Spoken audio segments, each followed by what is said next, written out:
Len hovorím, že tam sa môžeme dostať do takej pasce, že ak to dopadne o tom, že by na konci bolo zaočkovaných len 30% ľudí, lebo tí druhí si povedia, že však teda netreba, tak vlastne my tu potom budeme mať s covidom problém ešte 2, 3, 4, 5 rokov. Lebo jednoducho sa ho nezbavíme. Čiže nevylučujete povinnosť podľa toho, čo hovoríte? Nie, že nevylučujem povinnosť. Hovorím, že malo by byť dobrovoľné, ale teda možno ľudia, ktorí teda, ja neviem, musíme nájsť odpoveď, že teda aby nedoplácali tí ľudia, ktorí sú zodpovední na tých, ktorí sú nezodpovední. Na Slovensku by malo prísť 2,5 milióna vakcín.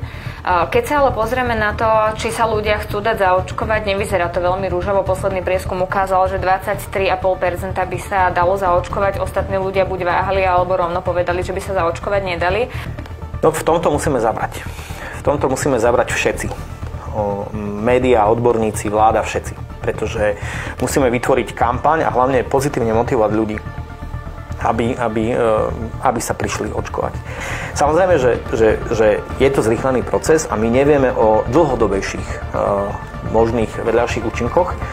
Samozrejme, že je to zrýchlený proces a my nevieme o dlhodobejších možných vedľajších účinkoch, kde práve by mohol zabrať štát v tom, že vytvoriť kompenzačný fond pre ľudí, ak by náhodou takéto dlhodobé vedľajšie účinky boli. To znamená, že tým ľuďom dať proste takúto nádej, že ak sa niečo stane, ak napríklad môže vypuknúť nejaká autoimunná reakcia dlhodobejšia, tak budete za to signifikantne kompenzovať.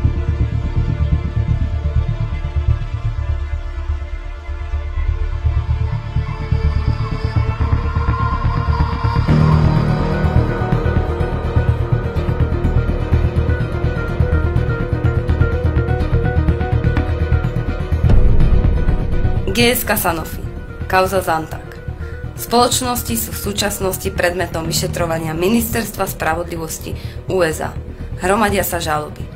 Zantac bol 10 ročia propagovaný ako bezpečná liečba pálenia záhy.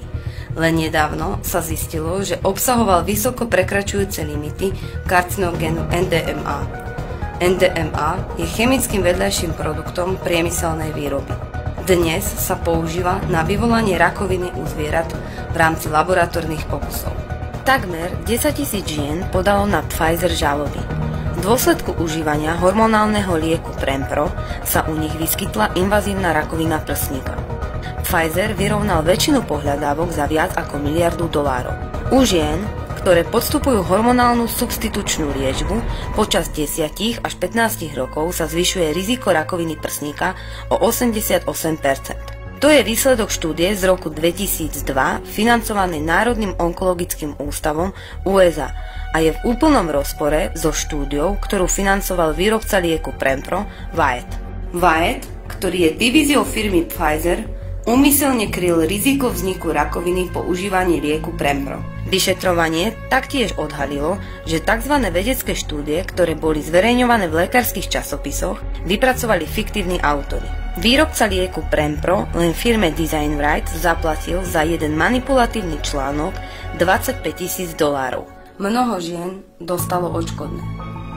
Mnohé podstupujú náročnú liečbu. Mnohé už. Je otázne, prečo sa v liekoch vyskytujú látky, ktoré môžu vyvolať rakovinu.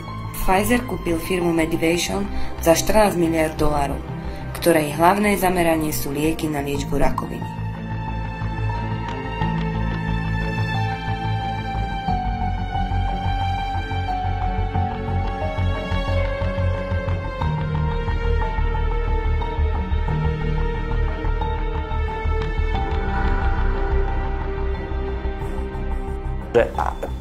Aj keď je kompromitovaná bezpečnosť vakcíny zrýchleným procesom, sme tu my a my vás kompenzovať budeme. Nemáte sa čoho báť, my sa o vás postaráme. Toto sú podľa mňa veľmi pozitívne prvky povedzme tej motivácie, ako ľudí dostať. No, takže, ale jednoducho bude to trvať nejaký ten čas a pravdepodobne bude musieť dojsť aj k preočkovaniu. A v podstate za riziko pri očkovaní v tomto prípade bude niesť štát a nie teda samotná farmaceutická firma. No v praxi to znamená, že tá farmaceutická firma si netrúfa v tejto situácii také rýchlo vývinu vakcíny zobrať riziko na seba možného odškodnenia, keby sa vyskytli nejaké nežiaduce účinky.